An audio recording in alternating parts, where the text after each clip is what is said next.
에르난데스는 올해 22세의 나이에 멕시코를 대표하는 국가대표 사이클 선수였습니다. 몇 년 전 올림피아드 대회에서도 2개의 금메달을 딸 정도로 유능한 선수였습니다. 하지만 그에게는 남모를 고충이 있었습니다. 운동을 그만두고 마땅히 할 일이 없다는 것이었습니다. 그러다 보니 운동 훈련이 없을 때는 인근 식당에서 서빙 일을 하면서 아르바이트로 돈을 모았습니다. 그의 꿈은 커서 실리콘 대리점 사업을 하는 것이 꿈이었기 때문이었습니다. 그런데 에르난데스는 우연한 기회에 지인으로부터 이곳에서 조금 떨어진 라고스 데 모레노라는 곳에 좋은 일자리가 있다며 소개받은 것이었습니다. 그냥 단순한 행사 경비일인데 시간당 높은 페이를 지급해준다는 것이었습니다. 단순한 경비일에 비해 상당히 많은 급여를 지급해준다니 에르난데스로서는 솔깃할 수밖에 없었습니다. 업체 측에서는 그 대신 여러 친구가 와서 같이 일해주었으면 좋겠다고 했습니다. 에르난데스는 고향 친구인 마르티네스와 디에고, 로베르토, 갈벤에게 연락해 같이 일해보는 곳은 어떻겠냐며 물었는데 마침 마을에 일자리도 없었던 터라 에르난데스의 제안에 모두 동의했습니다. 5명의 친구들 중에는 운동선수 출신도 있었고 대학에서 전기공학을 전공한 친구도 있었습니다. 모두 적성에도 맞는다며 좋아했습니다. 특히 갈바는 복싱 선수였기 때문에 낯선 환경에 믿을 만한 막내가 있다며 형들은 든든해했습니다. 아버지가 대장간을 운영하고 있는 디에고도 아버지의 허락을 받고 같이 하기로 했습니다.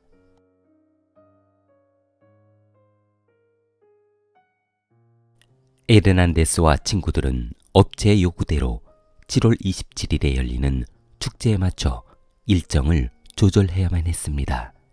축제는 2주간 진행될 예정이었는데 주 행사로는 로데오와 투 그리고 음악 축제가 펼쳐진다고 했습니다.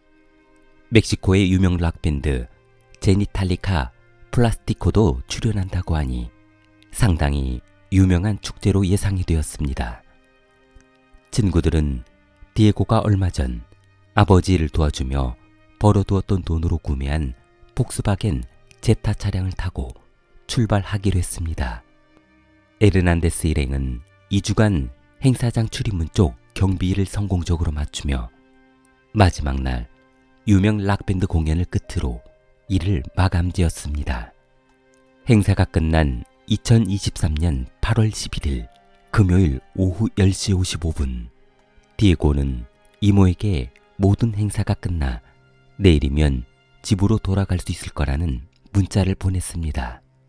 에르난데스 일행은 숙소로 돌아가기 위해 승합차에 올라탔고 급여를 받아 집에 돌아갈 행복한 생각만을 하고 있었습니다. 그러나 급여를 받기 위해 차 속에서 대기하고 있던 그들에게 흰색 픽업 트럭 한 대가 급정거하며 정차하더니 뒤이어 승합차 2대가 멈춰섰습니다. 그리고 곧바로 한 남성이 차에서 내리는 것이었습니다. 잠시 후 그 남성이 에르난데스가 탑승한 차에 다가왔습니다.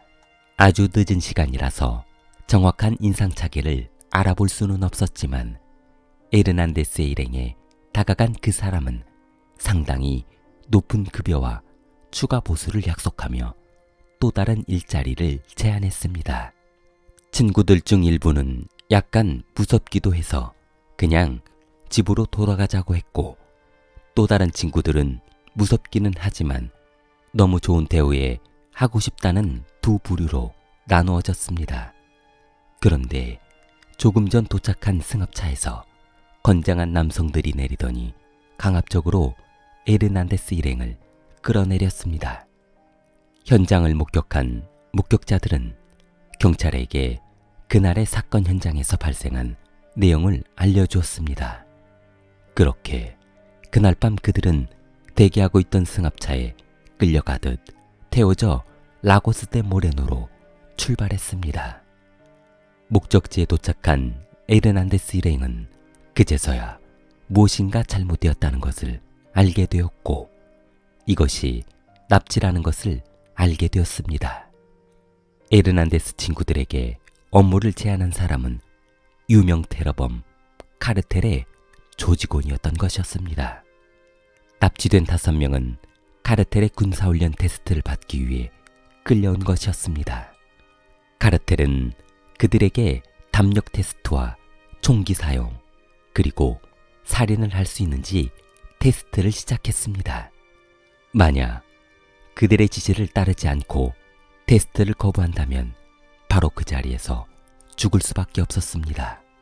조직원들은 그들에게 혹독한 교육을 시키고 난 후 충성심을 테스트한다며 모두 한 방에 집어넣었습니다. 그리고 한 사람을 죽이라며 지시했습니다. 카르텔이 그들에게 남긴 첫 테스트였습니다. 한 방에 들어간 친구들은 영문을 몰라 어리둥절했고 타켓은 어디 있냐며 물었습니다. 그러자 그들이 말한 살해할 대상은 5 중 하나를 스스로 판단해 죽이라는 것이었습니다. 조직원이 잠시 후 돌아와 최종 4명이 남아있다면 충성심 테스트를 통과한 것이고 그 4명은 살려주겠다는 것이었습니다. 그러나 어릴 적부터 아주 친한 친구로 지낸 사이였던 그들은 서로를 죽일 수 없었습니다. 그러자 카르텔 조직원들은 분노를 참지 못하고 철문을 철컥 열며 들어와 5명을 모두 테이프로 감았습니다. 닥터 테이프로 입을 막고 손과 다리를 묶었습니다. 조직원은 그중 1명을 골라 방 한가운데로 끄집어냈고 공포에 질린 친구들은 살려달라며 소리 질렀습니다. 그때 카르텔 조직원은 소리 지르며 말했습니다. 카르텔 조직원들이 원하는 것은 충성심을 증명하는 것이라는 것이었습니다. 그러나 친구들은 카르텔이 요구에 반응하지 않았고 결국 5명을 방 안에 한 줄로 세워두고 구타하기 시작했습니다. 그들은 이 장면을 모두 녹화해 SNS에 올렸는데 마지막 에르난데스 친구들을 살해하는 모습도 영상에 담아 올려 시청한 사람들에게 상당한 충격을 주었습니다. 이 영상은 소문을 타고 퍼지며 살해하는 장면은 편집을 해 멕시코 국영방송 TV를 통해 전국에 방송하게 된 것이었습니다. 영상을 시청한 에르난데스와 친구들의 가족은 아들들이 왜 그곳에서 저런 꼴을 하고 있는지 이유를 몰랐습니다.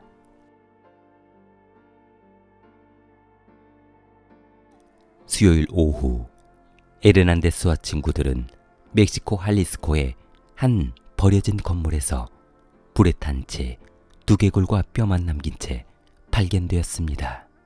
경찰은 화재가 발생했다는 현장으로 출동해 조사해 보았는데 버려진 주택마당에서 에르난데스 일행의 것으로 보이는 피 묻은 운동화를 발견하며 사건 당시의 상황이 얼마나 긴박했는지를 알 수 있었습니다.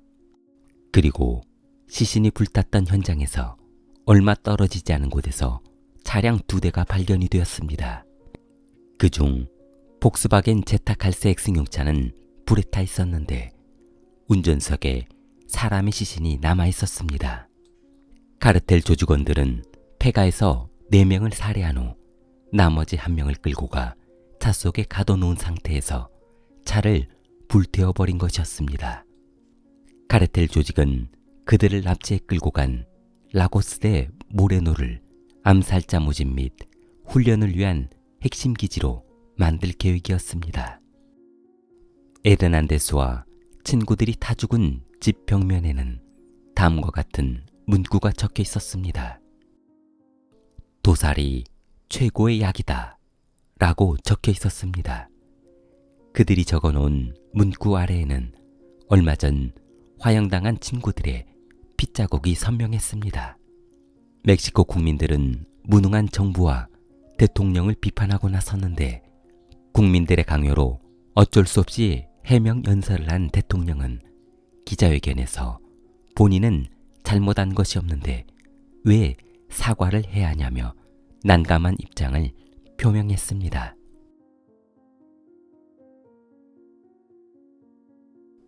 기자회견이 있은 며칠 후 목요일, 대통령은 사건의 무능함을 국민들에게 사과하라는 요구에 유감스럽다는 단 한마디만 남기고 야구 이야기에 대부분의 시간을 소비하며 퇴장한 것이었습니다.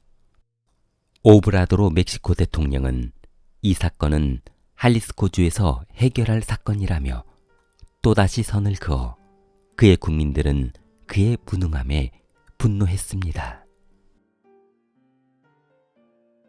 좋아요, 구독 부탁합니다. 킬리였습니다.